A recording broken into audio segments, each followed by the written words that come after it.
Dado el tema que nos ocupa y me preocupa, empiezo invocando la protección mágica contra los demonios con el célebre sello del mago Agripa, con 3 anillos conjuradores y el sello del rey Salomón. Un grimorio pudo cambiar mi vida y ahora me explicaré.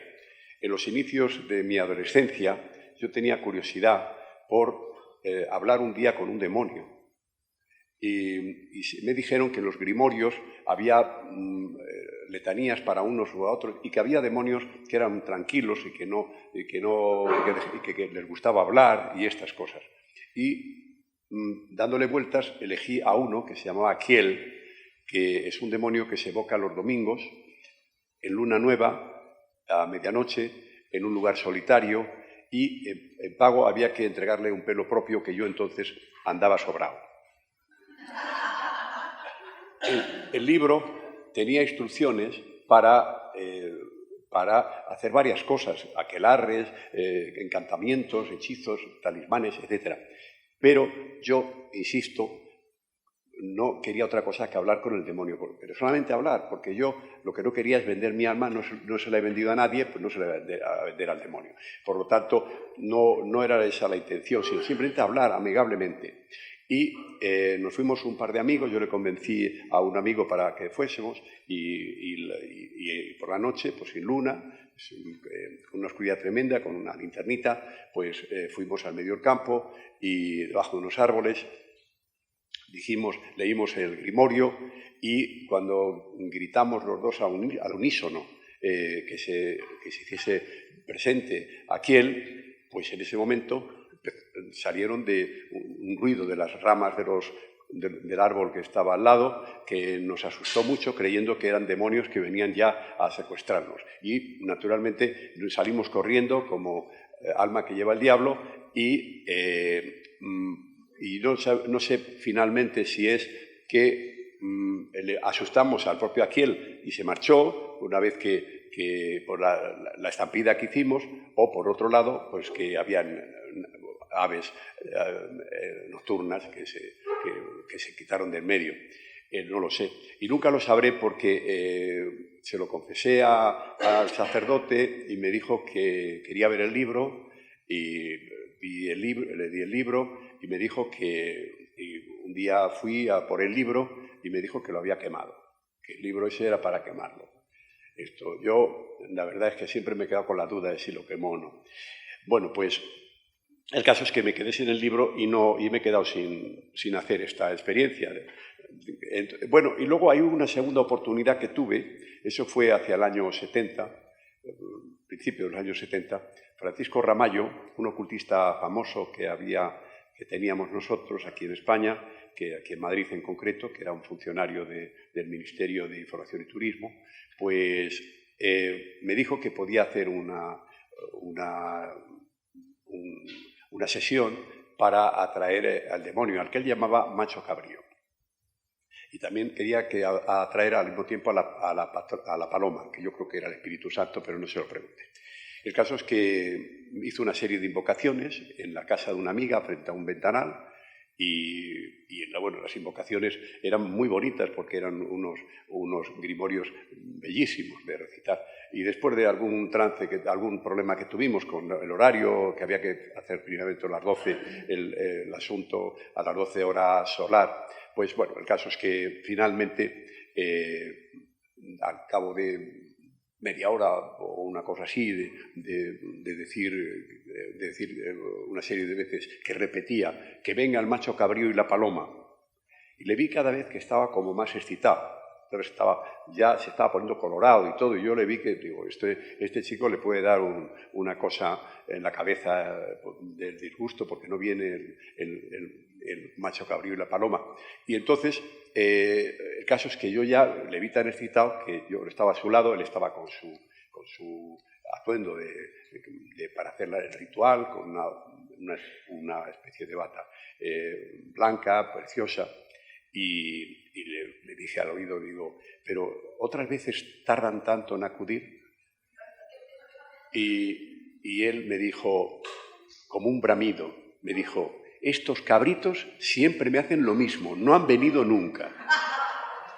Por lo tanto, me quedé sin ver a esa última oportunidad al demonio. Pero tuve una nueva oportunidad, no de verle directamente, pero de saber de alguien que había vivido, que había visto al demonio en varias ocasiones.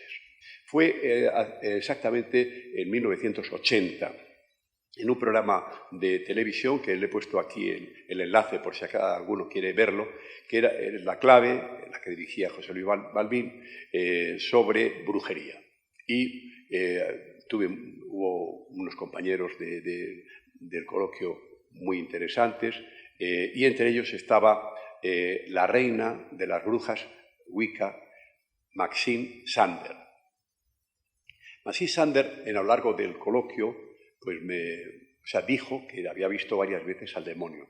Y yo traté de sonsacarla para ver si me describía cómo era el demonio. Y no, ella era reacia a hacerlo y no lo hizo.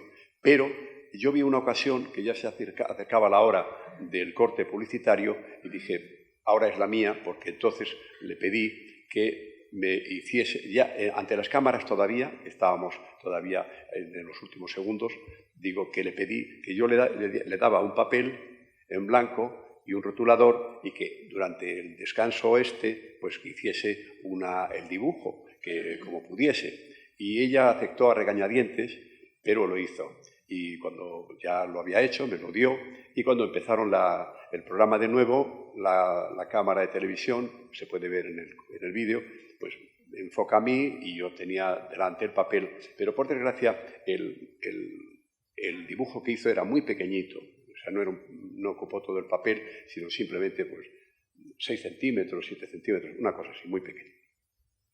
Y además me dijo que le había fallado el pulso en el dibujo y efectivamente se notaba el pulso, lo que es comprensible en ese atraco que yo hice a esta señora. Entonces, bueno, pues yo lo que he hecho es, después de las explicaciones que me dio ella, que dijo que el triángulo era el demonio y que arriba la parte de arriba era la fuerza que tenía, una proyección de su poder. Y entonces eché mano del bolígrafo, esto rojo lo he supervisado yo por encima, poniendo recto lo que estaba pues, como indeciso, pero ella ya dijo que quería hacer, que lo que quiso hacer es un triángulo. Entonces yo ya, sabiéndolo eso, pues hice este pequeño retoque. Entonces recordé que Genócrates hizo una clasificación de los triángulos que es muy interesante, porque decía que el triángulo equilátero es divino por su total perfección.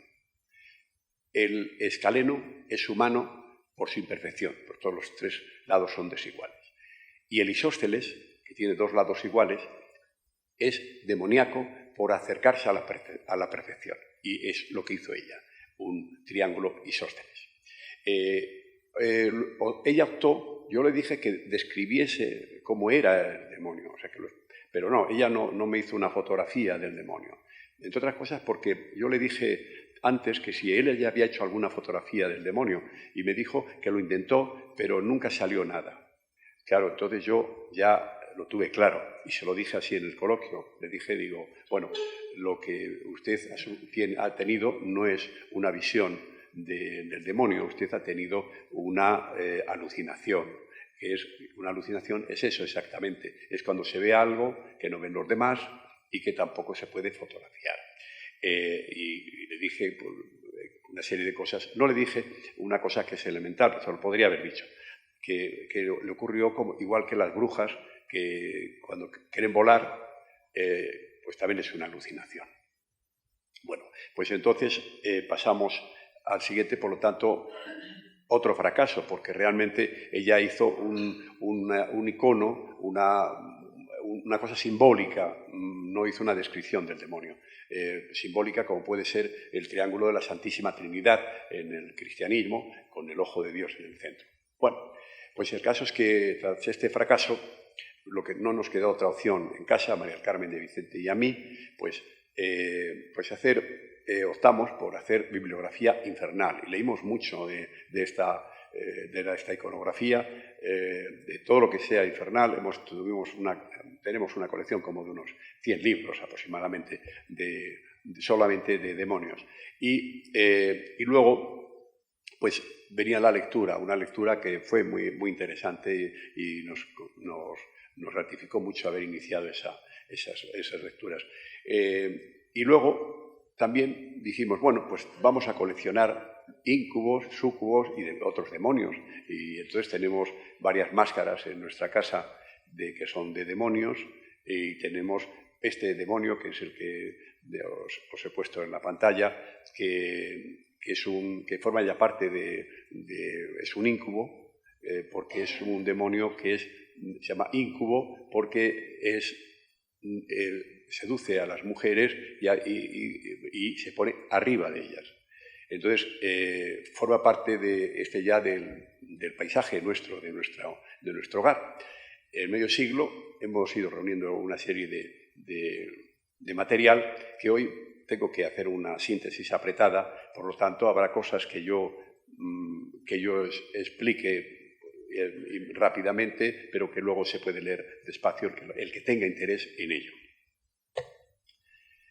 Una de las adquisiciones que hicimos es el Manual de Magia Negra y de Artes Infernales de Francis de las Palmas. Es un libro editado en 1885 en París, pero que está en castellano porque estaba pensado, por lo menos una parte de la edición, en venderse en España, y de hecho lo vendía una librería valenciana que está ahí señalada en la proyección. Bueno, pues viendo las imágenes que había de demonios, vi por el pie de la foto, que yo sabía cuáles eran las iniciales, que era en realidad copiado de un libro que se llama en francés El Diccionario Infernal, que fue publicado en 1818 y luego reeditado en 1863, que esa fue la edición más interesante porque viene con una serie de grabados interesantísimos, que es los que había copiado Francis de las Palmas. Y claro, pues eso ahí me abrió un mundo tremendo. Y luego cuando vi que se trataba de Jacques Collin de Plancy, pues pensé que era una buena noticia, porque yo ya había leído varios libros de Plancy y sabía que era una persona muy concienzuda, muy seria y muy responsable. Y por lo tanto pensé que podría aportar cosas interesantes. Y entonces yo el libro que había leído, por cierto, es el Diccionario Crítico de las Reliquias y de las Imágenes Milagrosas, que es una verdadera maravilla.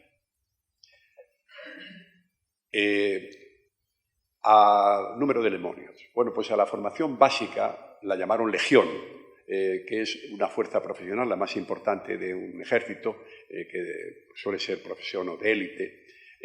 Curiosamente, los legionarios españoles llevan una mascota con la que desfilan una vez al año, el Paseo de la Castellana, y esa mascota a ellos le llaman la cabra, pero no es una cabra, conforme se puede ver en la foto, es un macho cabrío, como se representa al demonio en los aquelarres. En un diccionario demoníaco no exhaustivo, que es el que nosotros tenemos por ahí, que tiene, pues me parece que tiene tiene 30, no sé si son, me parece que son, no sé si son 40 demonios o 50 demonios, no, 54 demonios, eso, sí, los nombres 54 demonios.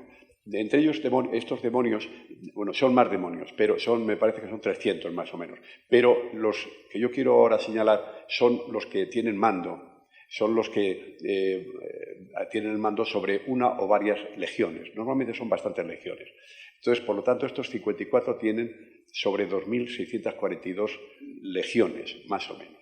Si consideramos solo las cifras más bajas que nos aporta la experiencia del origen de las legiones en el ejército romano, pues tenemos en el ejército romano 6.000 o 10.000. Obtenemos una cifra mínima, por lo tanto, de casi 16 millones de demonios, o máxima de 26,5 aproximadamente, de demonios rasos. Pero esto no es exacto, porque realmente la palabra billón se empezó a utilizar en el año 1013. O sea que entonces no existía la palabra millón. la máxima cantidad que había para calcular eran miriadas de 10.000. Entonces, eso es lo máximo que había en las matemáticas. De tal manera que, por ejemplo, Arquímedes tenía que mostrar en un estudio que hizo el número de semillas que habría de las amapolas en todo el mundo. Y entonces, él, que era, entre otras cosas, un gran matemático, pues dijo que eran miriadas de miriadas de miriadas. No puedo decir otra cosa más cercana a billones o quizá billones. Luego, los demonios tenían, y se ha visto a lo largo de la historia y de los libros sagrados y de los testimonios que ha habido una serie de jerarquías. Las jerarquías son un calco de los ejércitos tradicionales, pero de varios diferentes, todos unidos ahí, porque aquí hay de todo. Lo estamos viendo, ya lo estáis leyendo, pues hay reyes, príncipes, duques, marqueses, condes, vizcondes, condes, comandantes, capitanes, etcétera, etcétera, etcétera. Entonces, eso es una burocracia tremenda que no me explico cómo luego les daba tiempo para cumplir sus funciones en el infierno. Porque está todo el día, uno es el que hace no sé qué, el otro que hace cuatro, yo no sé qué tiempo sacaban para dedicarse a lo que estaba previsto, que es el infierno. Yo aprovecho un hueco que ha quedado aquí para decir un caso que a mí me impresionó bastante cuando lo conocí, cuando tuve en mis manos este grabado. Este manuscrito del Papa Silvestre II, el Papa Silvestre II fue el Papa del fin del mundo del año 1000, porque entonces se creía y empezaron a tocar las campanas de Roma, porque se creía que el mundo se acababa ya. Bueno, pues este hombre tenía una curiosidad tremenda por todo y la gente empezó a decir que había hecho un pacto con el diablo. Y pues el solo indicio era el que había estudiado e interesado y había hecho cursos de matemáticas y de astronomía, que posiblemente entonces se llamaría astrología, que estudió con los árabes en la península ibérica. Esta ilustración es de 1460, por tanto unos siglos después de su muerte. Bueno, pues volvemos otra vez al libro de Colin de Plancy. El libro de Colin de Plancy, aquí le vemos al demonio que está dictándole a Colin de Plancy cómo son los diferentes demonios, y él tomaba notas. Eso es lo que cuentan. Yo por eso le llamo garganta profunda demoníaca a este demonio. Bueno, pues yo creo que no es así. Antes lo he insinuado porque Plancy era un hombre que era concienzudo. Yo los libros que conocía de él y que he leído están llenos de bibliografía, por lo tanto es una persona que lo que ha hecho es simplemente reunir de los libros sagrados, de los santos, el sacerdote y alguna otra tradición oral que haya podido encontrar. Lo que ha hecho es recoger todo eso y explicárselo como era exactamente a un personaje importante que él logró fichar, que es un científico, médico y pintor, Luis Breton, que él iba tomando notas y le decía, pues podría ser esto, sí, no, esto tenía más patas, no sé qué, iba ajustando los demonios según las tradiciones.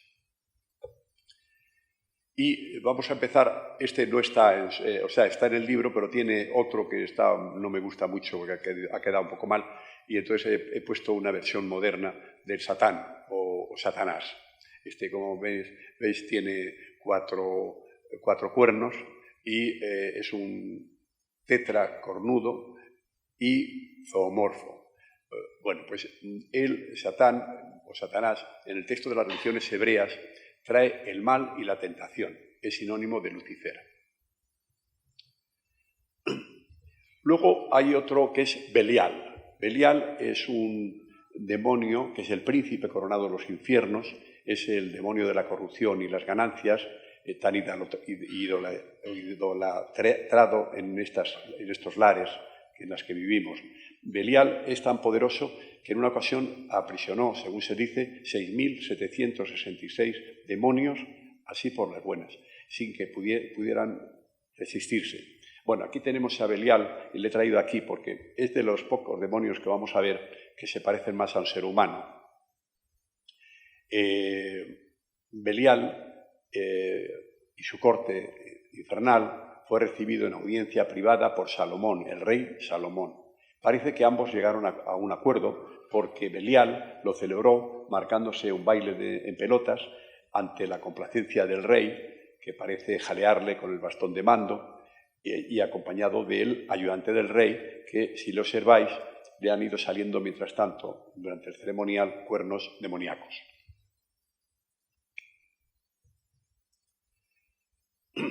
Aquí vemos a uno que es Leonardo, que, como veis, está magníficamente vestido, va con 3 cuernos y ropa elegante, de caballero, como gran maestre que es de los aquelarres e inspector general de la magia negra.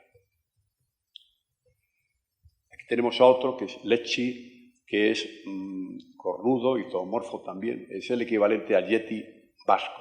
No puede tener barriga de comilón porque los espíritus no comen. Esto es importante que lo tengáis en cuenta. Es decir, cuando le veis así con ese tripón, dice, bueno, pero es que se pasa el día comiendo. No, no puede comer porque es un espíritu. Luego tenemos a Dustias, que es un gran duque de los infiernos, con corona y figura de unicornio. Es el demonio, también está coronado este demonio, y tiene esa particularidad de tener un solo cuerno frontal. Tenemos aquí a Abraxas, que es un demonio coronado y serpenteado, porque tiene los pies se transforman en serpientes y la cola también en serpiente, que le tiene que hacer un nudo para que no arrastre por la calle. Tiene el origen suyo, es el vocablo mágico, mejor y al revés, el vocablo mágico abracadabra tiene origen en el nombre de Abraxas. Tenemos a Moloch, que es un demonio coronado al que se sacrifican los niños, por eso tiene los brazos abiertos para que pueda recibir a los niños, o sea, a los que van a sacrificar.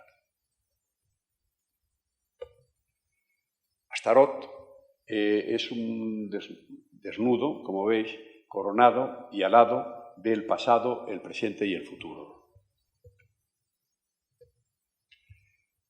Baal también está coronado, es tricéfalo, tiene 3 cabezas, como veis, y es pentápodo, es decir, que tiene 5 patas y enseña a hacerse invisible. El demonio Naberius, que es tricéfalo y procede del mito griego de los cerberos. Alocer es un demonio poderoso que va a caballo, y yo me pregunto, es un caballero que parece caballero de la Edad Media. ¿Es de recibo que tuviese que montar los demonios, tuviese que montar sobre los lomos de los animales para trasladarse de un sitio a otro? No está concebido que una cosa que es espiritual pueda sentarse sobre una cosa material. Es imposible. Andras, este es el marqués de los infiernos, se le representa como un ángel desnudo, como veis, con cabeza de búho, y soporta un lobo resignado al animal. Belcebú es un demonio alado, señor de las moscas y príncipe de los demonios según las Escrituras.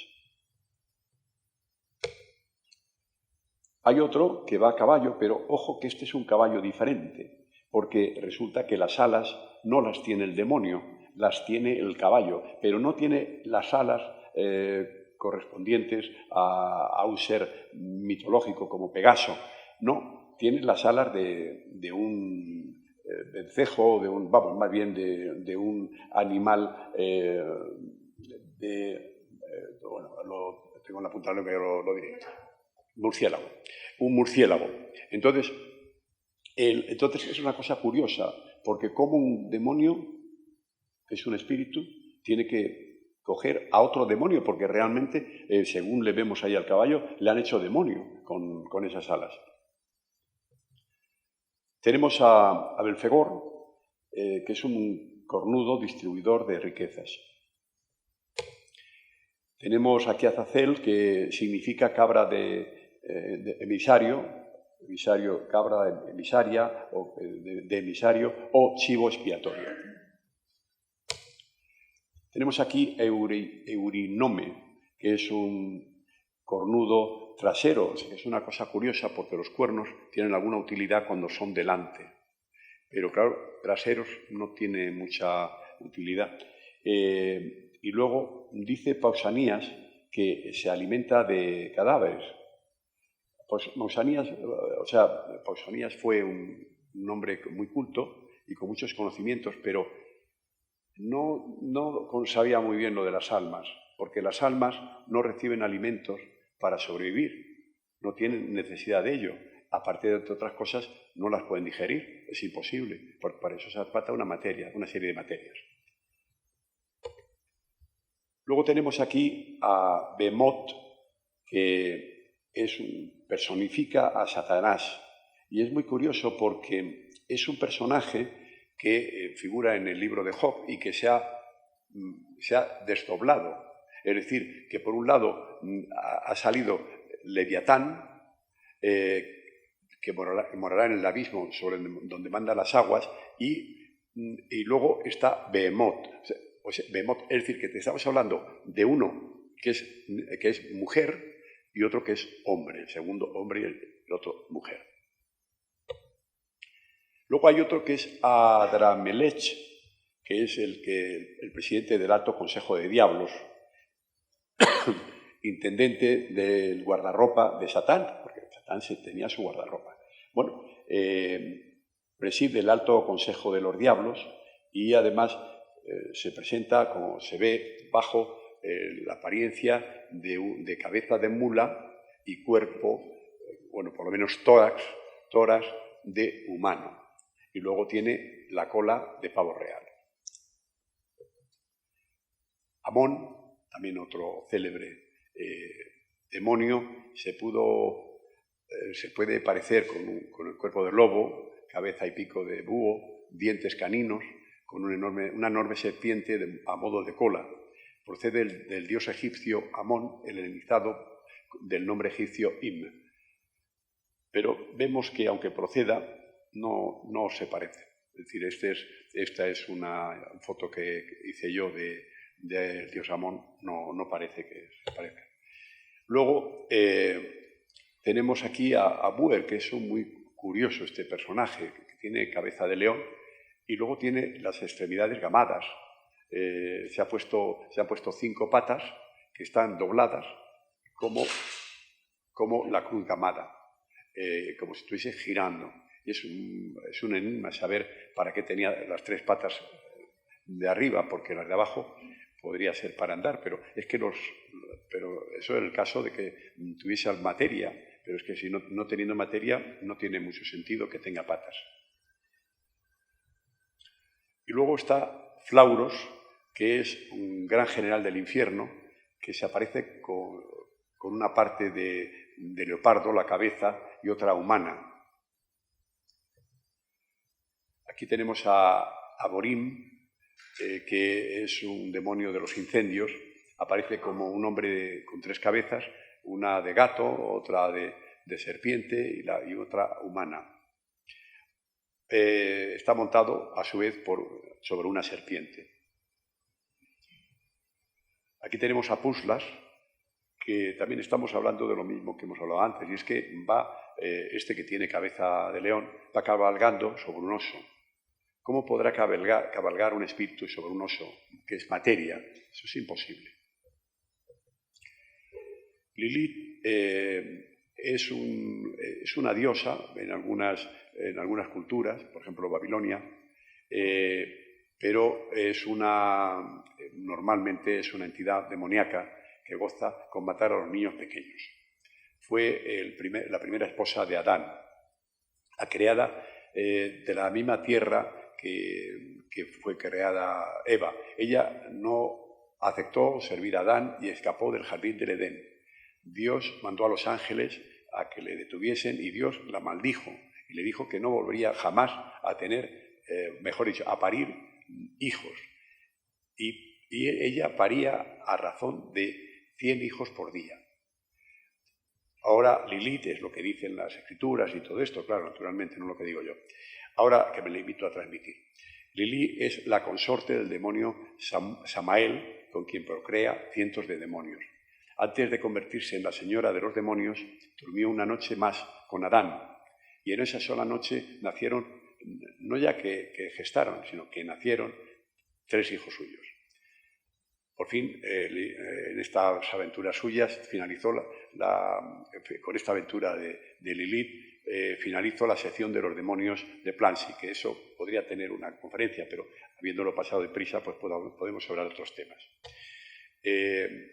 Las tentaciones de San Abad dan mucho jugo para la interpretación de los demonios, porque si los veis ahí, veréis que son unas formas muy parecidas a las que hemos visto en el libro de Plancy. Y esto es una suerte para mí, tener una amiga que se llama Ana Olivera, que es la catedrática de Geografía Humana, que viaja muchísimo y cada vez que ve una cosa de estas, pues me la manda. Y gracias a esto, porque yo no había ido nunca al Museo Diocesano de Zaragoza, que es donde está. Viendo estos demonios, me pregunto si es posible que se pueda creer de verdad que estos santos iban a atentar al santo, estos demonios que da asco verlos.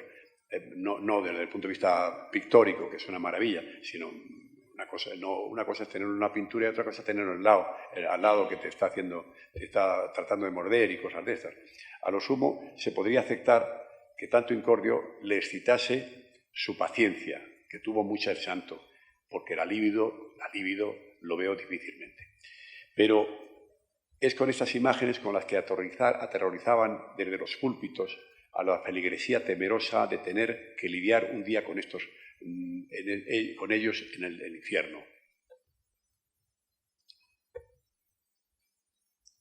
Cuando contemplamos más de las tentaciones de San Antonio Abad, vemos que cada pintor lo representa de una manera o de otra los demonios y no hay coincidencia. Por lo tanto, yo interpreto que esto no es una aventura muy grande decirlo, pero yo creo que se los inventan, porque claro, es imposible que no sean iguales si fuesen comunes.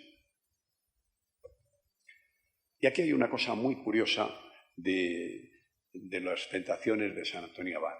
Es un libro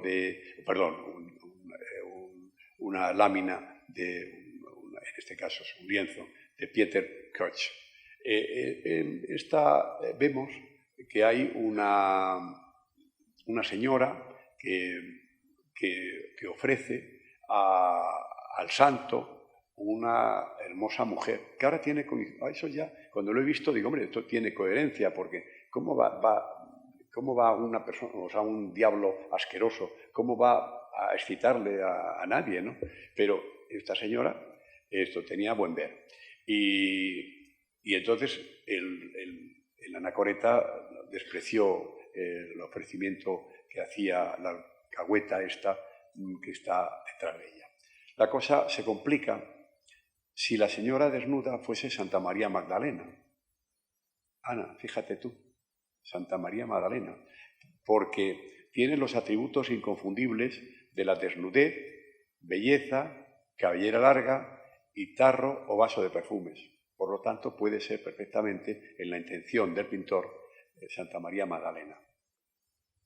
Y ahora hay otra cosa también sorprendente, y es que otro pintor, David Teniers, prácticamente un siglo después, pues hizo una cosa semejante, yo creo que se inspiró en el cuadro anterior, pero hay una novedad que yo he resaltado a la derecha para que se viese mejor, que es la alcahueta, que ya le ha puesto cuernos para que quede claro que es el demonio, que se ha disfrazado de alcahueta. Y luego está lo que ofrece al santo para ver si le encandila, y yo creo que no puede competir con Santa María Magdalena, esta señora. Echemos un vistazo a los demonios de la antigüedad clásica en boca de ilustres eruditos.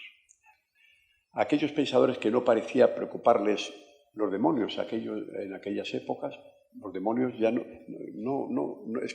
por una razón muy sencilla, porque no creían que en su maldad.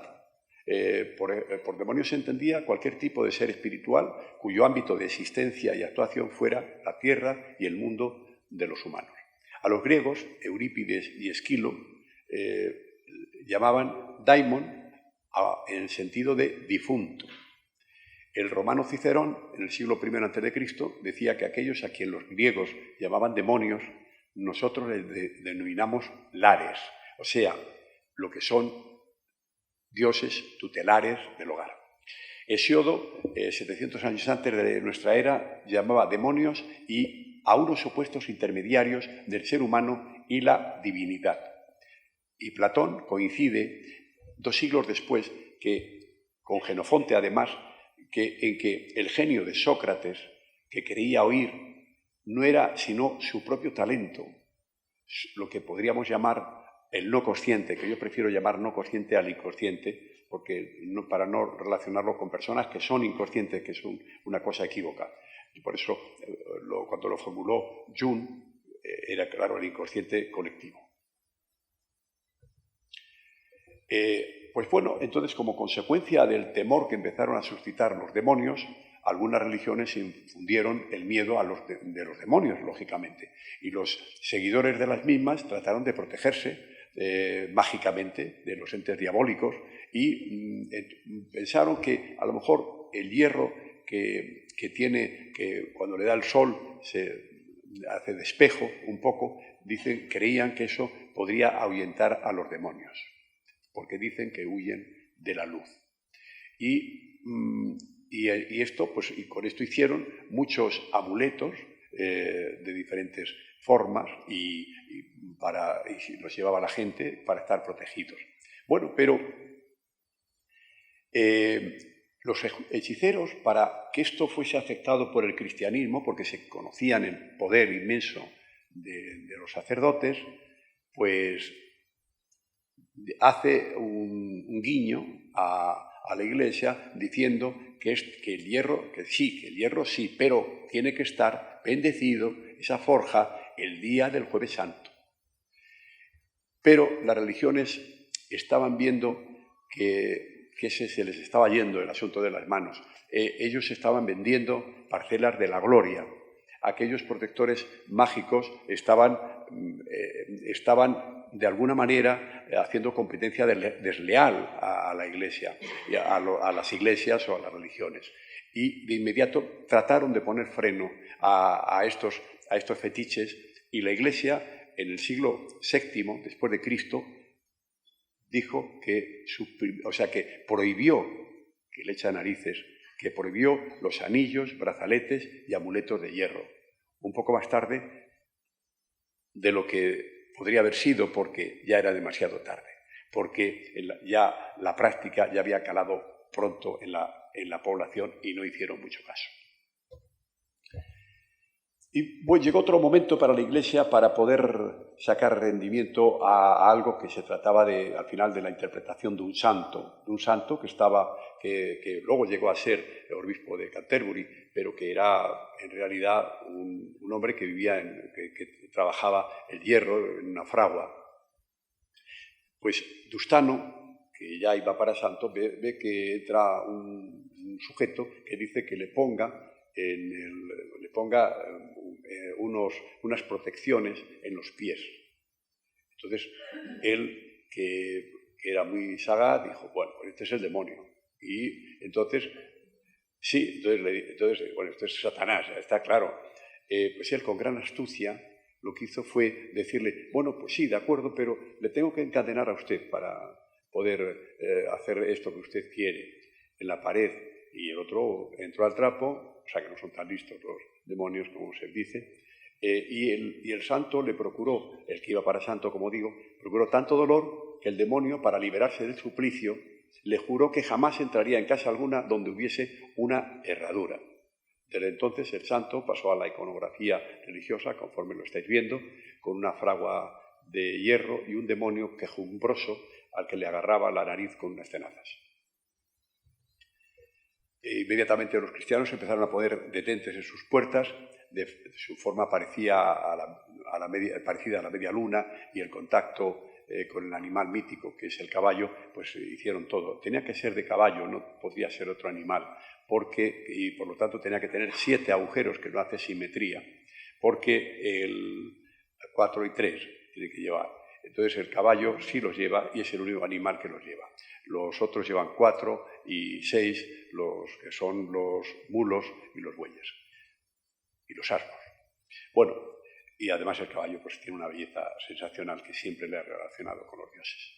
Aquí vemos una herradura de puerta clásica que ya ha pasado mucho tiempo por la herrumbre que tiene, y vemos un coche, un taxi de aquí de Madrid, que lleva en la parte trasera una herradura a la derecha.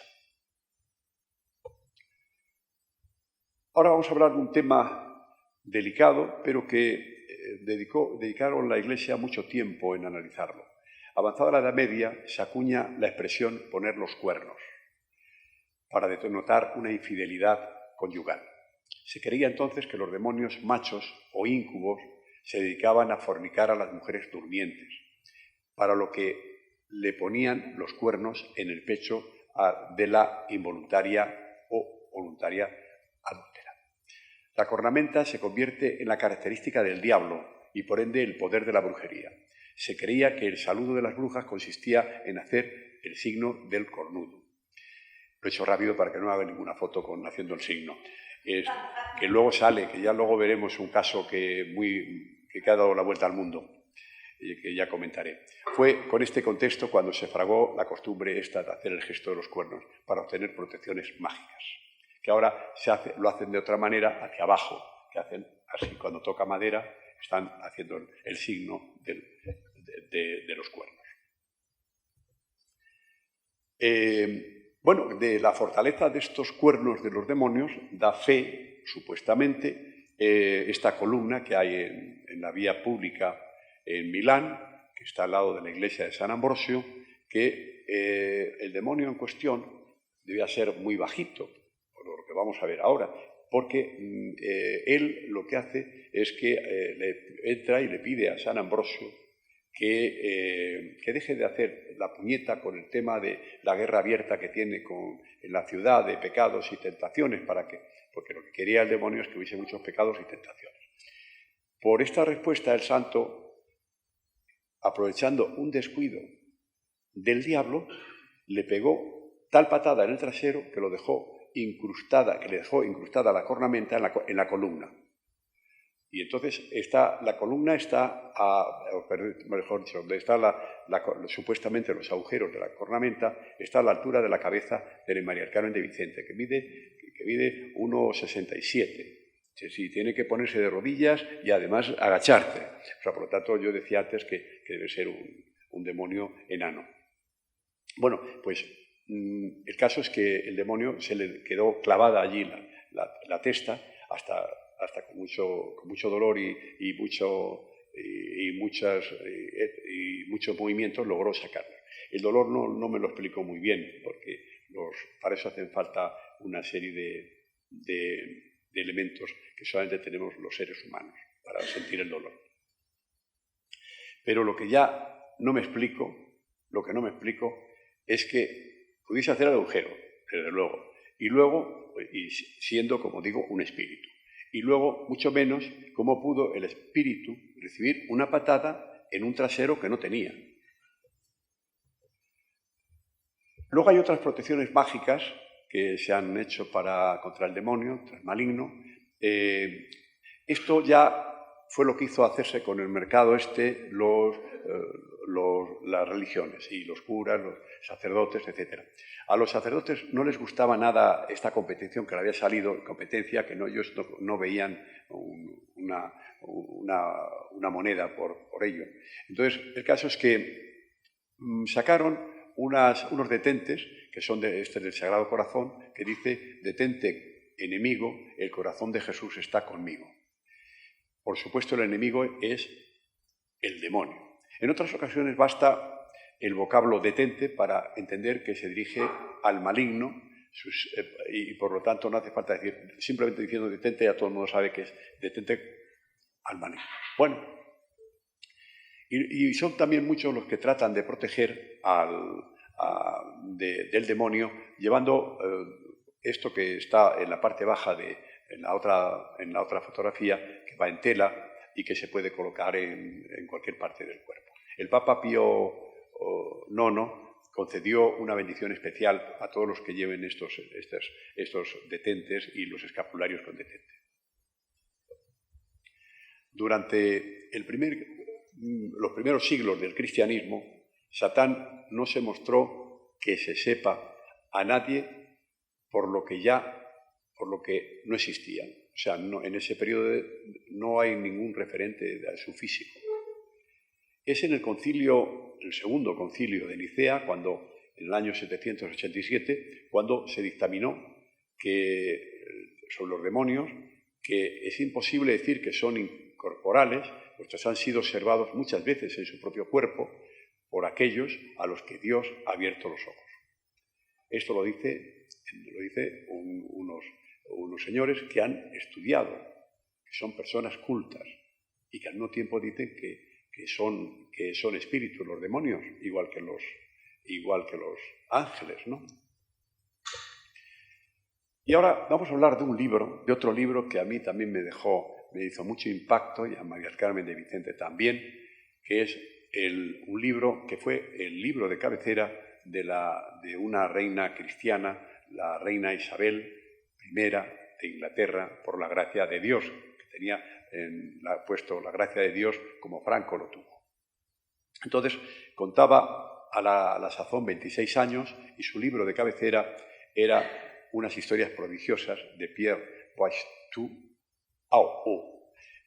Bueno, pues vamos a ver una serie de grabados fantásticos, muy bien hechos, que tiene este libro y las explicaciones correspondientes, porque merece la pena. Esta primera lámina que muestro, vemos aquí a un falso, que no se puede, nada más verlo ya vemos que es falso, un falso trono de latón, luciendo una tiara papal de 3 coronas con 4 cuernos añadidos, muestra las manos de mono, pies de gallo. En fin, no es casual que tuviese este gráfico, este grafismo. ¿Cómo es posible que lo tuviese el libro? Pues porque nadie se lo cree eso. ¿Cómo se lo puede creer que puede pasar por el Papa un señor que va vestido así? Es que es imposible. Bueno, el caso es que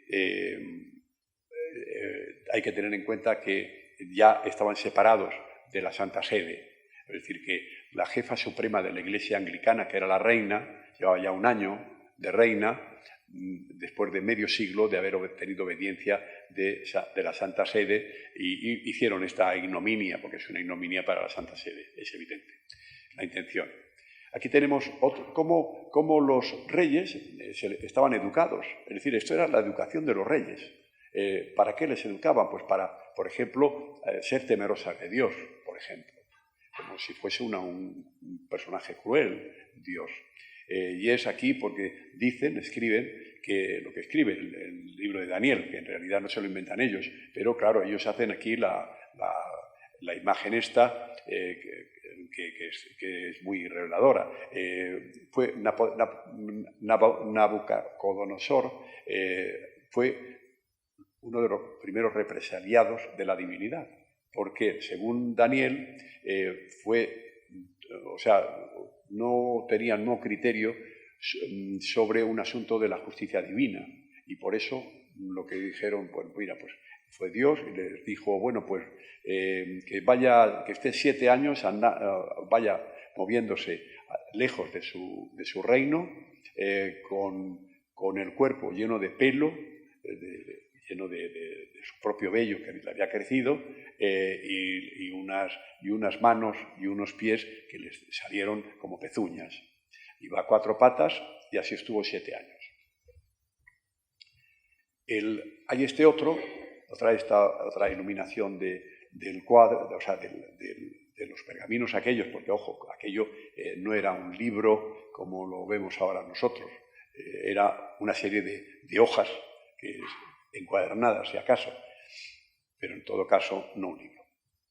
Bueno, pues aquí dice que hubo un monstruo horroroso, que es este, no hace falta decir que sea horroroso, pues nada más verlo, pues está claro, en Cracovia, en 1543 o 47, y dice que no pudo ser engendrado por semilla humana, por lo tanto están sugiriendo que puede ser un demonio, pero claro, no tiene simiente, o sea, el demonio no tiene simiente, lo dice el libro, lo dice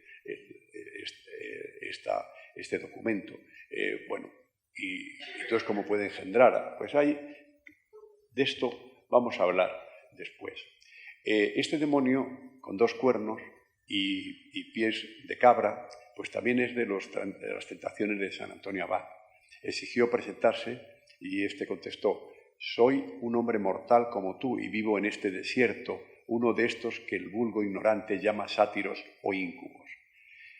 El autor recuerda que San Agustín, en La ciudad de Dios, dice el libro y el capítulo, dice que muchos afirman haberlo experimentado en persona y haberlo oído decir a otros que lo experimentaron, que hay faunos y silvanos, que el vulgo llama íncubos, los cuales no solo han deseado a las mujeres, sino que han tenido comercio con ellas. Y además hay demonios que los galos llaman dusienos, los cuales aman esa inmundicia. Son tantos los que lo afirman que sería vergonzoso negarlo.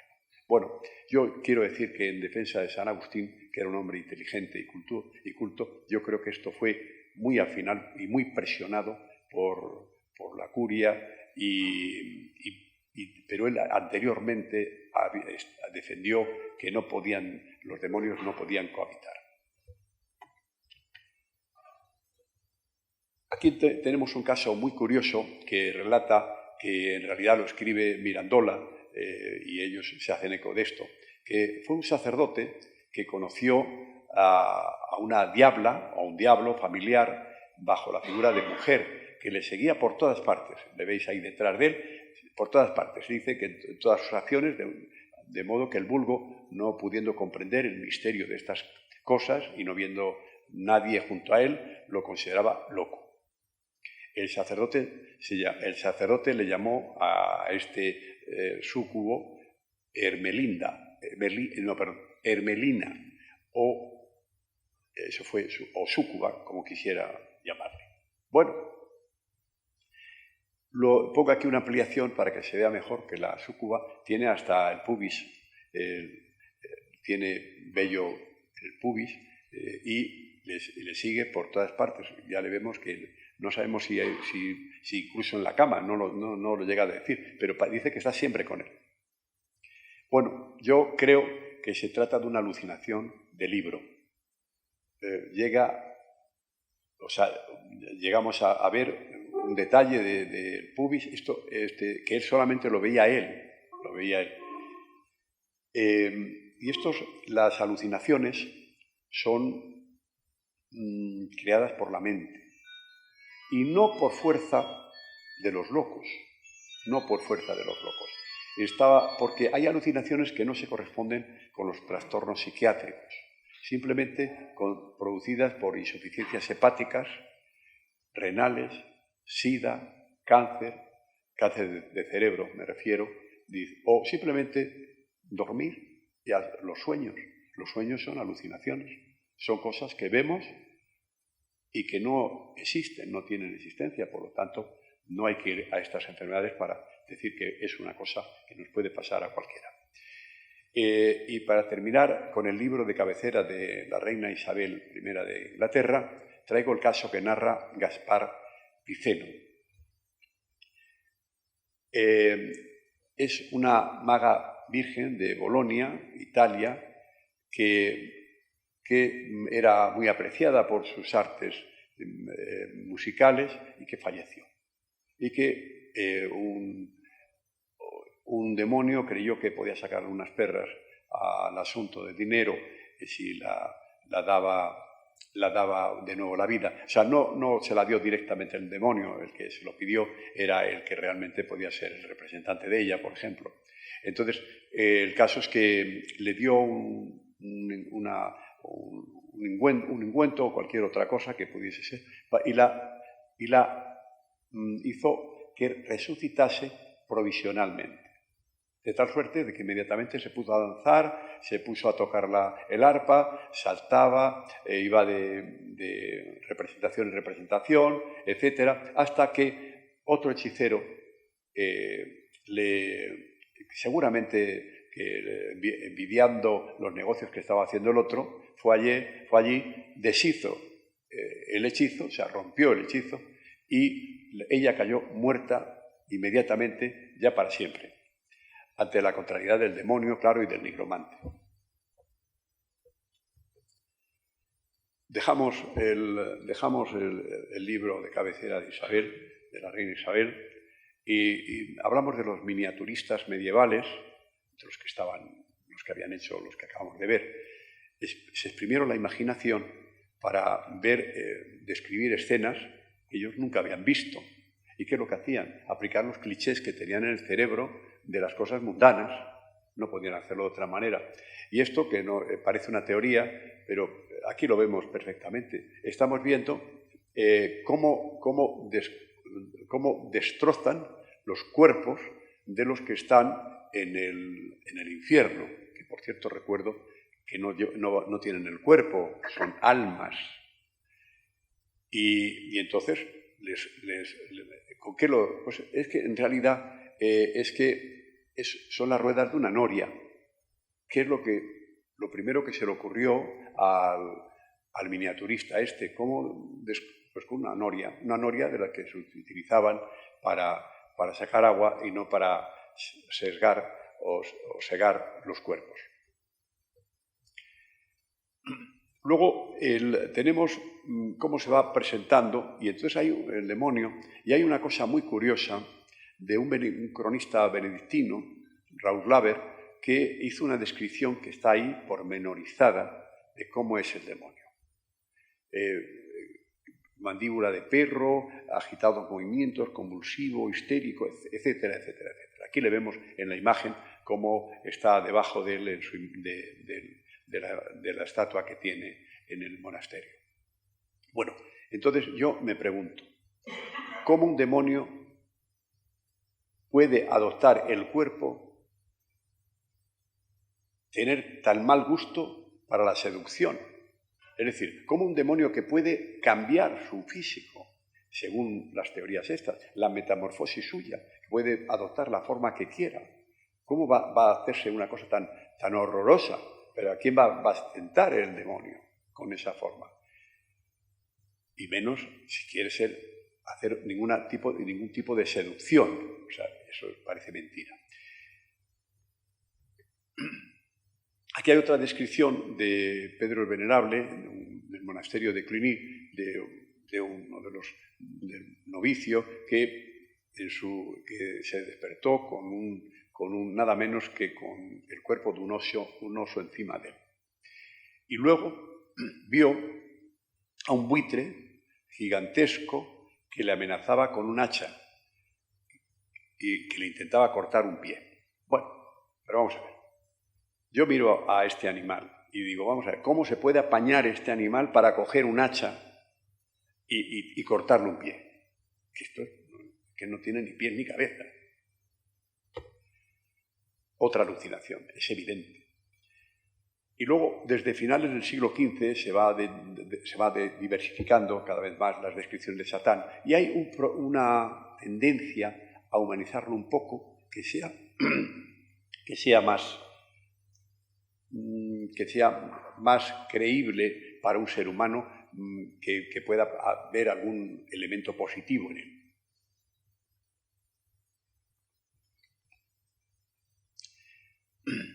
él.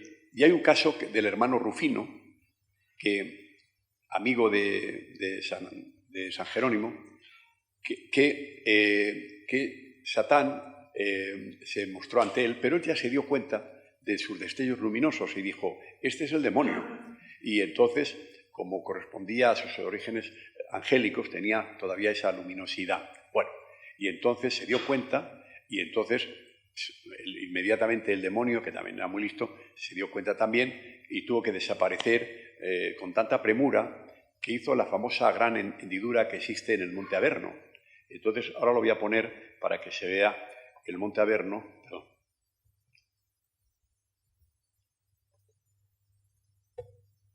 Aquí vemos el Monte Averno. Pues esto dice que fue ese agujero, es que lo hizo el demonio. Bueno, a mí que me perdone lo que ha narrado esto, pero yo, el hermano Rufino, yo veo en ese orificio más bien por donde sale el magma de los volcanes a la superficie terrestre, o sea, un cráter. Seguimos ahora, siglos después se muestra, sigue avanzando ese aspecto más atractivo de los demonios, y se presenta ya en forma de muchachas desnudas, de gran belleza, para de esta manera poder tentar a los ermitaños en el desierto. Pero tuvieron que pasar muchos siglos para que se diesen cuenta de eso. San Antonio Abad, lo hemos visto al principio en la lámina de Ana Olivera, bueno, ya le gustaría a ella que fuese suya, pero vamos, la foto suya. San Benito de Nursia, San Martín, San Victoriano, San Jerónimo y otros tantos hombres de Dios que informaron de haber sido víctimas de semejantes ataques. El italiano Aretino Spinello, precursor de Milton, si veis los grabados de Milton, veis que el demonio tiene una forma humana, atlética, y luego, en cambio, Aretino toda su vida estuvo haciendo unos demonios deformes. Pero su última obra, una serie de demonios que están dentro de la caída de los ángeles, empieza a hacerlos con un cuerpo maravilloso. Y eso no gustó nada al Vaticano. Yo creo que ha desaparecido ese cuadro, hablan los libros, yo no lo he podido localizar. Dicen que él que se volvió loco y que murió en medio de insufribles espasmos diabólicos. Yo creo que si los rasgos eran de hermosura y todo esto, para eso hace falta un equilibrio, que no se puede estar loco. Otras veces, según testimonios de toda fiabilidad para la Iglesia, los diablos se muestran con una estatura gigantesca, imposible en la realidad.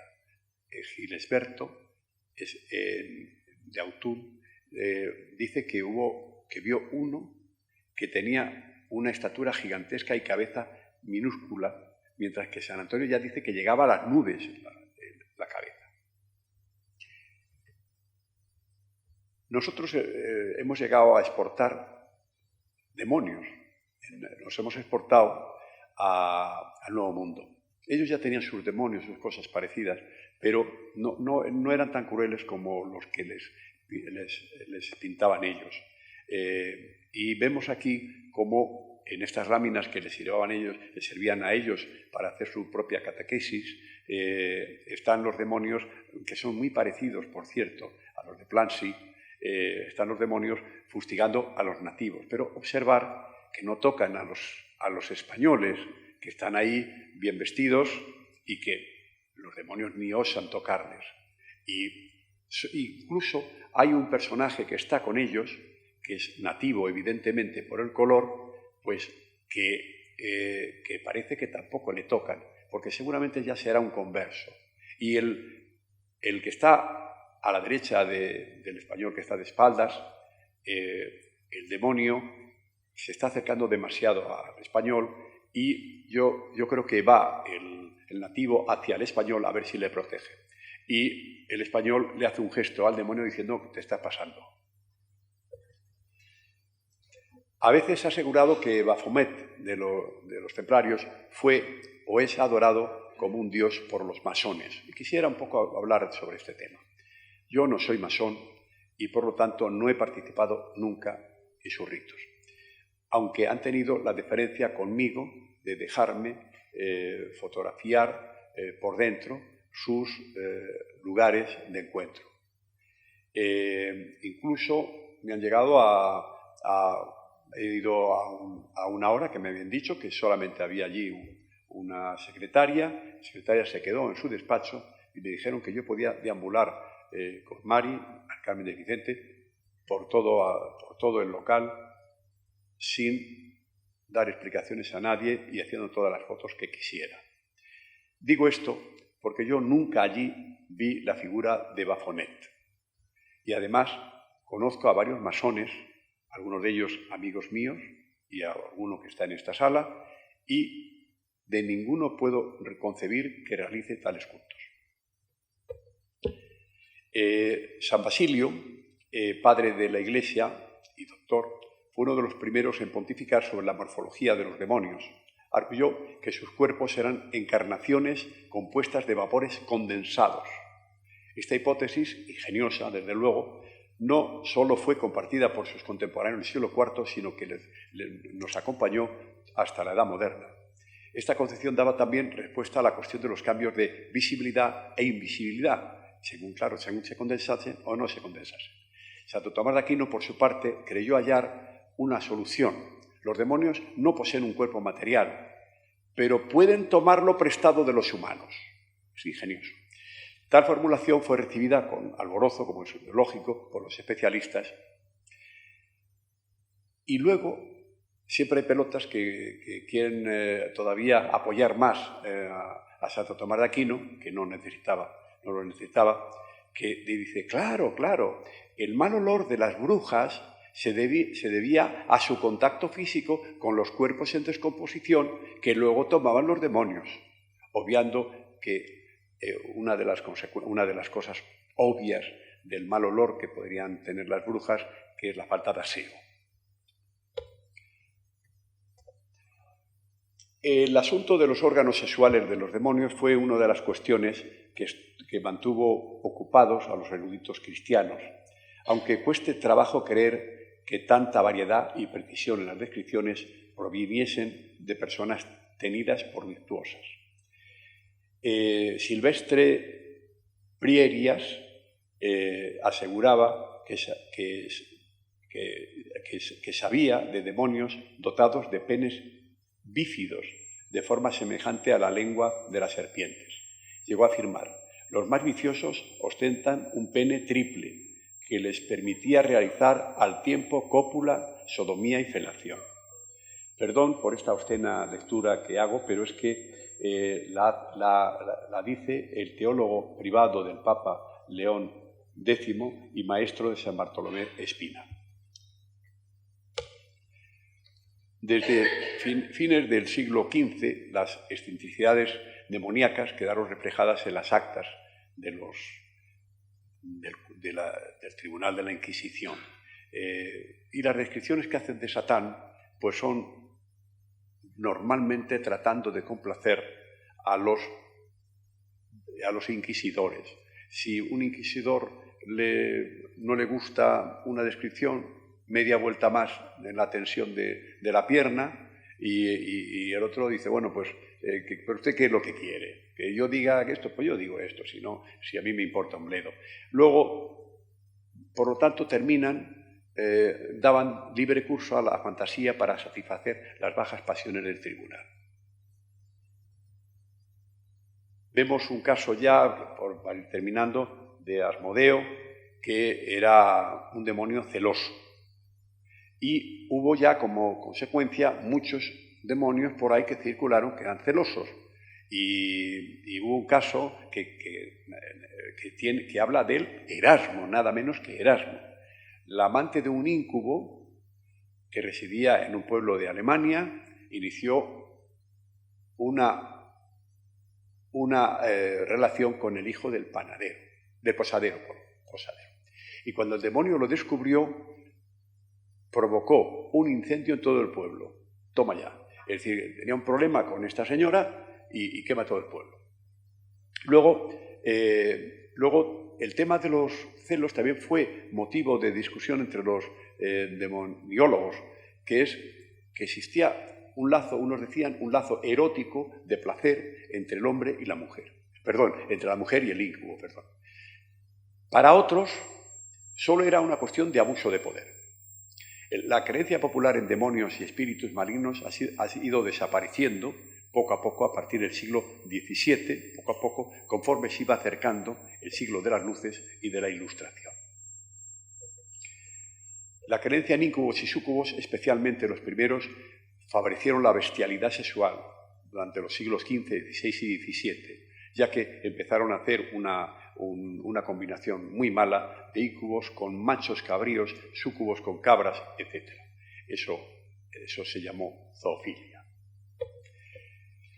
Hasta que alguien empieza a contemplar el problema con sentido común. Fue un teólogo, profesor luterano, Matthews, que hizo un libro que decía que primero no aceptaba las confiscaciones o los abusos del tribunal inquisitorial y las confiscaciones que hacían de los bienes de los brujos y brujas condenados que se los quedaban ellos. Era de la opinión de que los íncubos no tenían en absoluto miembro. La cópula con ellos era totalmente imaginaria. Basaba esta opinión en el hecho de que algunas vírgenes acusadas de la brujería, que confesaron haber copulado con íncubos y que describieron el aspecto y tacto de un miembro viril, no mostraban ningún signo de desfloración. Es decir, este hombre fue aplicando lo que es la esencia del método científico. No hay desfloración, no hay penetración. Por fin, en agosto de 1999, el Papa Juan Pablo II, tras 2 siglos de visiones oficiales contradictorias por parte de la Iglesia, dice: Satán está definitivamente vencido, pero la lucha continúa, la lucha cotidiana contra el mal reclama un empeño y una vigilancia continuos. Es una manera buenísima de salir al paso de las barbaridades que se habían dicho en el pasado, porque se dio cuenta de que eso no podía continuar así. No es que el Satán esté definitivamente vencido, es que realmente los que vencieron fue la razón, la iluminación, y ya hubo un momento que era imposible de sostener. Aquí hay un dibujo de mi amigo Máximo que hizo para El País. Yo le tuve de subdirector en la Codorniz cuando yo era gerente. Le he hecho decir al Papa, dice Máximo, que no existo, que se relaje la Grey. La Grey es la congregación de fieles cristianos.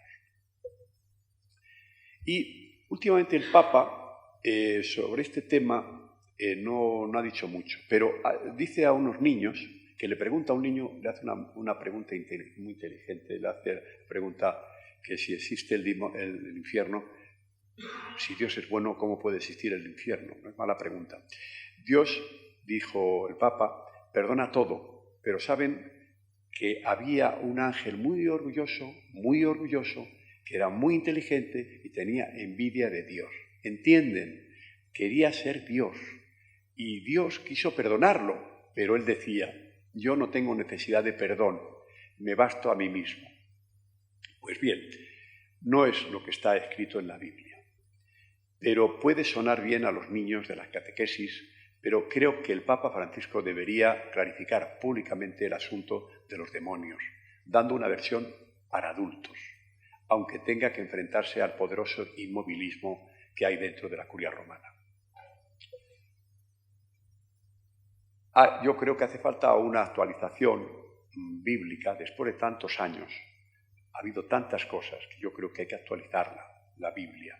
Me refiero a todo aquello que sea actualizable sin entrar en los dogmas y en las cosas, sino simplemente ir a acoplarla a los nuevos tiempos.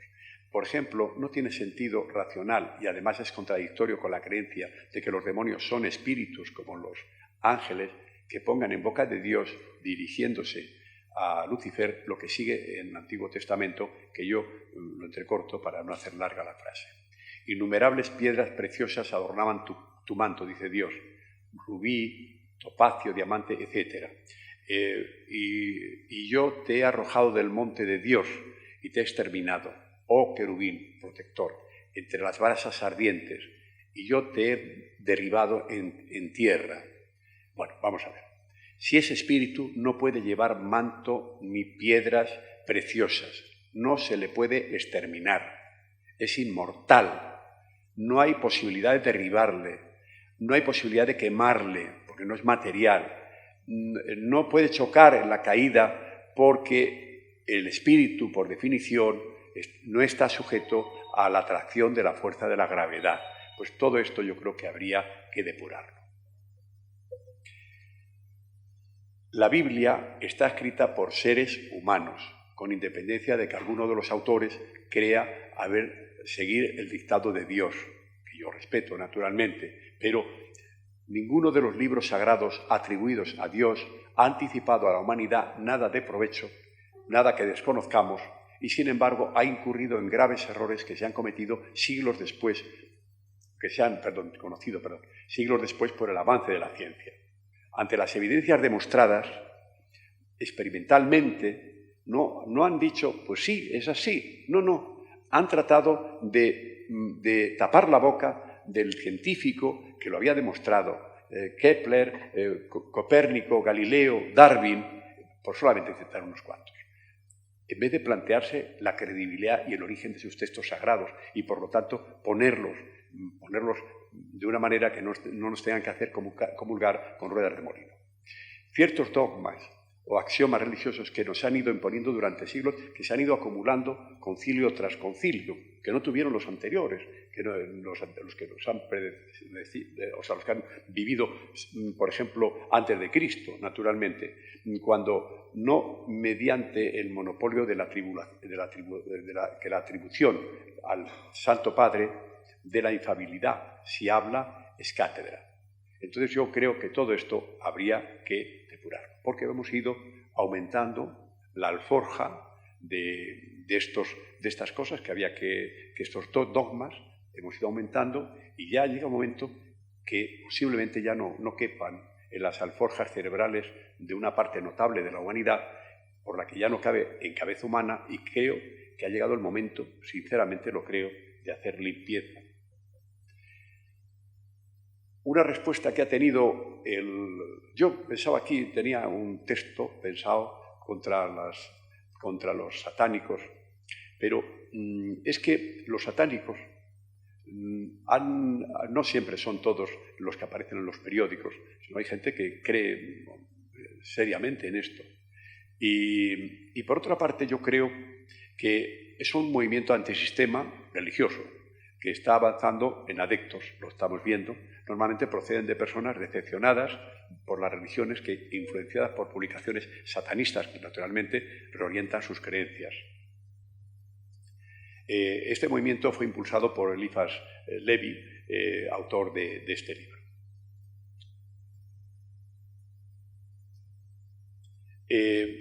Ellos tienen, ya estoy en los últimos momentos, voy a señalar los símbolos de las sectas satánicas. Este es el símbolo que está registrado por la Iglesia de Satán. Pero hay otros que tienen otros parecidos y que es difícil de que puedan ganar por el tema de la patente. Tiene aquí, en las letras estas que hay, son letras hebreas que, empezando por la de abajo y en sentido contrario al movimiento del reloj, lo que dice es Leviatán. Está otros que son la cruz invertida. con un desconocimiento grave de la historia de la iconografía de la religión cristiana, en este caso concreto, porque lo que están adorando no es a Satanás, están adorando nada menos que a San Pedro, porque esta es la cruz de San Pedro, mucho antes de que existiesen estos satanistas. Entonces, la cruz de San Pedro es boca abajo porque él no quiso, es una muestra de humildad, no quiso ser crucificado igual que Jesucristo. Y por eso es por lo que digo que estos están muy equivocados cuando dicen esto. Hay una cruz que es muy bonita, que es esta satánica también, que consiste en una variación del símbolo de Mercurio con la cruz de Lorena, arriba lanceolada, que está apoyada sobre un símbolo del infinito. Y tenemos esta otra que es curiosa porque es una interrogante, es lo que ponemos al principio y al final de una interrogación, que trata de representar tres príncipes que se representan con tres de los lados de la cruz, y arriba está Leviatán, que es Lucifer, que está representado por lo tanto son los cuatro extremos. Esto se ve más claro cuando el centro es cuadrado, que es el de la izquierda. Cuando es redondo ya se ve peor, pero se ve bien arriba a Lucifer y luego abajo, a un lado Satanás, Belial y Leviatán. Se basa como digo, en la fórmula de la interrogación y bueno, yo creo que con eso ya queda claro. Bueno, ya para terminar, hace 5 años en ABC salió un artículo, Lucifer se la pega en una terraza madrileña. Y madre mía, ¿esto qué es? Además, ABC, un periódico serio y que además sigue siendo serio, que no, ¿esto qué es? Tomaron, eso es una broma y tal, pero no, es que es verdad. Hay una estatua que está en la calle de Milaneses, cerca de la calle Mayor, que es este ángel caído, que claro, el autor, Guillermo Llona, dice que hay otro que cayó antes en Madrid, en el Retiro, que claro, todos sabemos cuál fue, que es el Lucifer,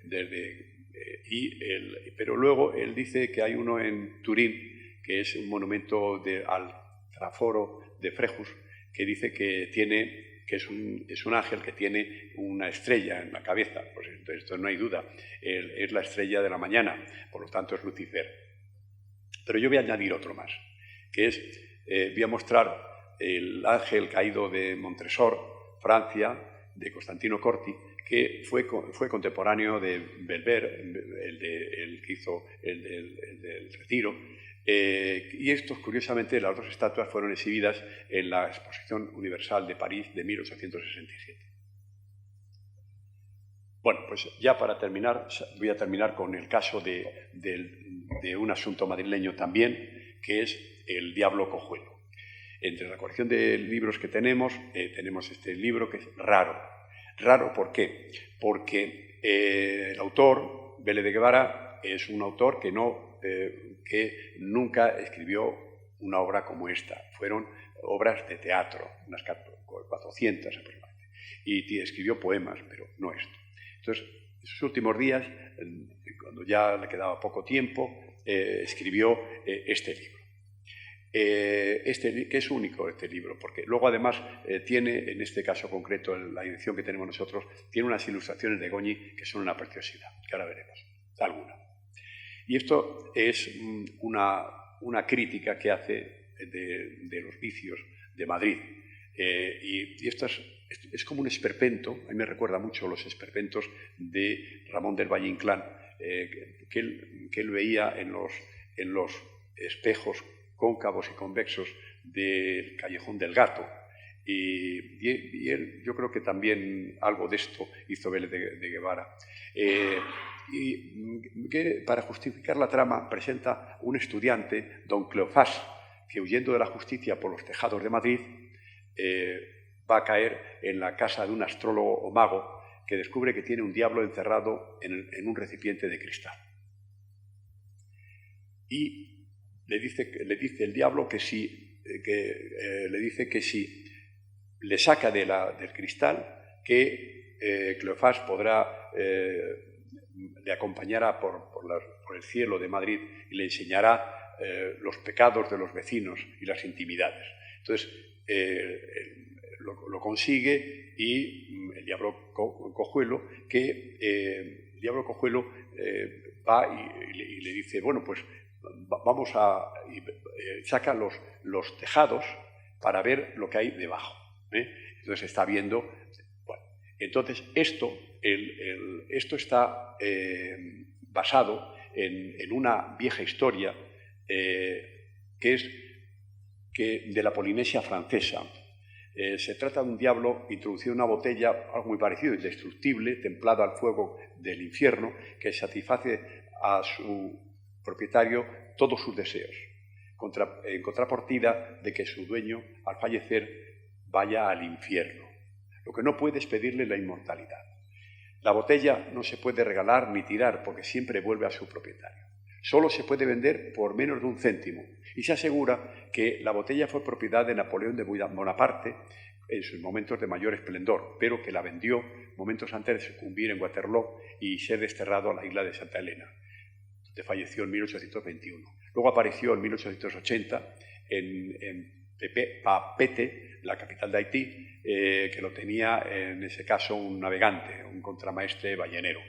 Y hay un libro de Robert Louis Stevenson, un cuento corto, que se titula eso, El diablo de la botella, que lo que hace es explicar lo que estoy diciendo. Para terminar, del horror hemos pasado a la frivolidad con el demonio, hemos pasado de ese horror tremendo, que la gente no podía dormir creyendo que un demonio se le podía meter en la cama, hasta ahora que hacen postales como esta que dice en francés a esta señora que confiesa que ella es más malvada que él, de la cabeza a los pies. Le dice, o sea, la señora está encantada de que se lo diga, posiblemente. Hay otro caso que es en Perú, que vemos cómo lo toman a Chirigota, que en Tarapoto hay una estatua que llama poderosamente la atención, porque está un demonio con el pene, que por cierto está circuncidado, y los turistas se hacen fotos con ellos, porque claro, si luego llegan a su casa o a sus amigos y no le enseñan la foto, no se creen que haya una cosa así por ahí, ¿no? Y además, menos si dicen que el pueblo, pues yo he dicho al principio el distrito, que es Tarapoto, pero la ciudad realmente es Pucacaca, lo que doy fe que existe. Bueno, pues lo que hemos visto antes, que he dicho que no quería que me hiciesen la foto, es que al Papa le han pillado con la foto, que está por ahí circulando por la red. Parece que hasta a broma el tema de este signo diabólico. Y a mí esta foto, fíjate, que a mí me cae muy bien el Papa Francisco, pero es que me cayó mejor desde que le vi la foto, porque le veo más cercano, más simpático, bueno, más cercano a mí seguro, porque yo que llevo tantos años persiguiendo al demonio, pues es de creer. Me parece que está mejor esta foto que las imágenes de los inquisidores torturando a la gente que quería otras cosas. Bueno, pues mi conclusión, mi reflexión final. Voy a deciros algo, en síntesis, que he luchado por ello durante toda mi vida. Por lo menos llevo muchos años creyendo esto y así se lo he dicho a muchos amigos. Yo creo que tenemos en el ADN, tenemos un ADN angelical y otro demoníaco. Tenemos dos cosas que entonces hay que educarlas y que hay que potenciar lo positivo, quitar lo negativo y así sucesivamente. Aquí vemos, por ejemplo, cómo hay algunos que, lo vemos en los telediarios, políticos corruptos, pederastas sin compasión, asesinos sanguinarios, violadores sin piedad, tiranos crueles, estafadores de ahorros de pobre, etc. Estos son demonios, se han convertido en demonios. Estoy empezando a pensar que si los seres humanos no hubiésemos pisado la tierra, no existirían los demonios, porque no tienen razón de ser.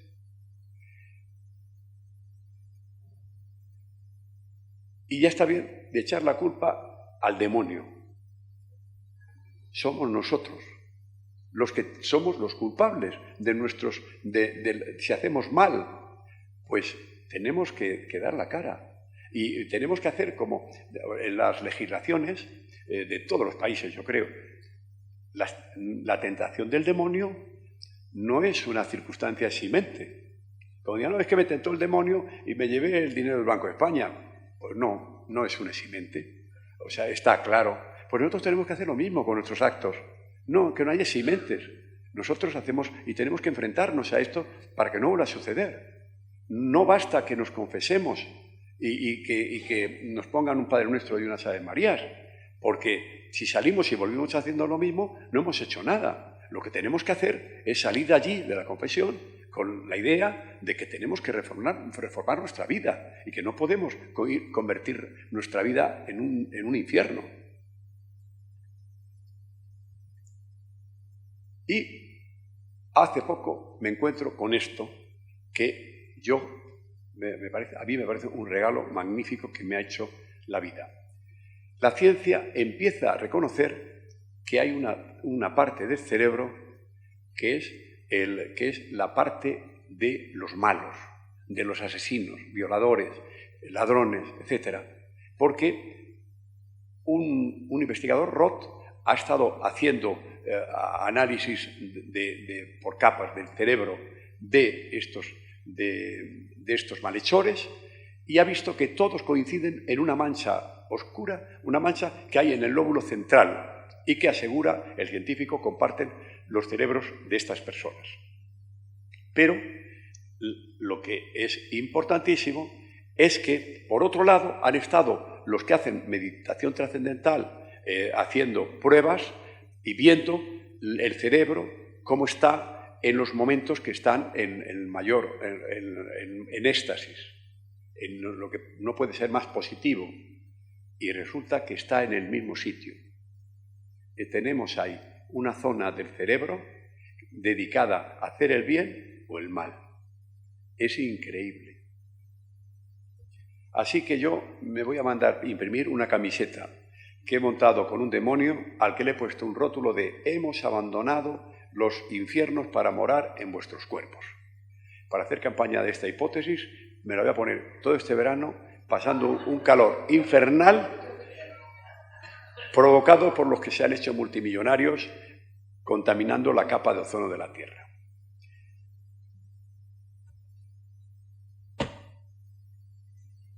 Nada más.